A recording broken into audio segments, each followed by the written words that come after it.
Chapter 2. The first thing I keep. The next morning begins like all the others. No dramatic shift, no clarity waiting for me in the light. The house wakes up before I do. Footsteps in the hallway, the murmur of voices slipping through walls, the smell of coffee that isn't mine. Their language fills the space easily, comfortably, like it belongs here. I stay still for a moment longer, listening, measuring how much of myself I'll need to fold away before I step out. Already dressed when I finally get up. Sitting on the edge of the bed, scrolling through his phone, half here, half somewhere else.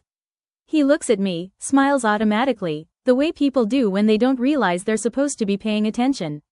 "Morning," he says. "Morning," I answer, and notice how neutral my voice has become. Not sad, not warm, just careful, no emotion. We move around each other in the room, a choreography we've perfected, try not to engage. At some point, his mother knocks once and opens the door before either of us can respond. She says something to him, quick and casual, and doesn't look at me until she's already halfway through the sentence. She smiles when she notices me. It's polite, efficient. I nod back. That's the extent of our exchange. At the breakfast table, I take the same seat I always do. The edge. Plates move around me, conversations in their language jump over my head and land somewhere else.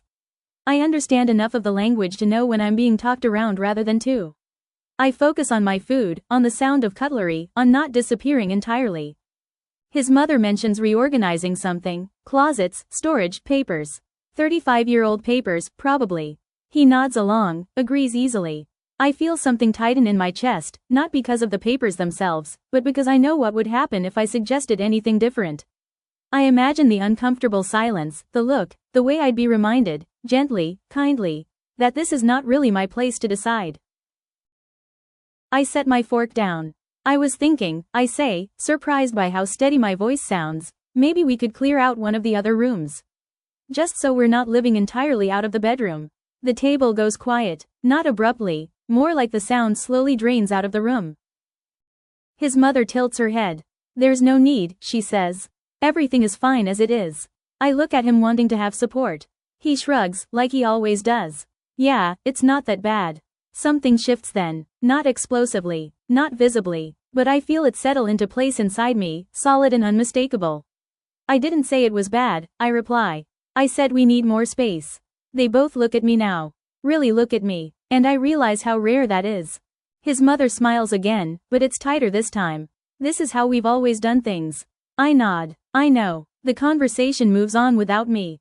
Just like that. But something has already changed, because I don't scramble to make myself smaller afterward. I don't apologize. I don't replay the moment in my head, wondering if I overstepped. I finish my breakfast, stand up, and take my plate to the sink. My hands are shaking slightly, but I don't stop. Later, when we're alone, he asks, "Why did you bring that up like that?" "Like what?" I ask. In front of her. I look at him for a long moment. At the man I crossed countries for. At the man who says he loves me, I think, but has never quite stood between me and his family.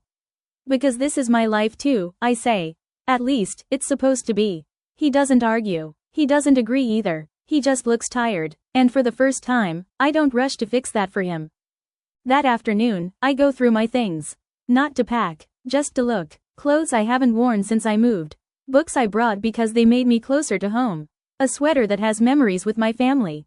After the house gets quiet, I choose one small thing, something meaningless, something no one would notice, and I throw it away without asking. My heart races as the trash bag closes, like I've committed some quiet crime. But underneath the fear, there's something else. A flicker of relief, proof that I can still act without permission. That night, when I lie in bed, the house sounds the same as always. Voices, footsteps, doors closing, but inside me, there's a new, unfamiliar space. Not comfort, not certainty, room, and for now, that's enough.